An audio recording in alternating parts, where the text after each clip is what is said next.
பெரிய புத்து, இவ்ளோ பெரிய புத்த இது வரைக்கும் நான் பார்த்ததே இல்ல.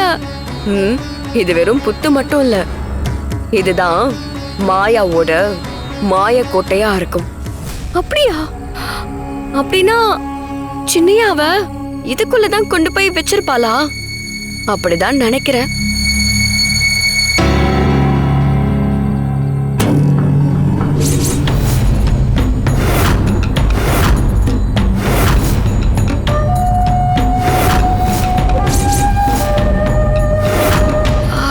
இந்த மாய கோட்டைக்குள்ள நம்மளால சுலபமா உள்ள போக முடியுமா?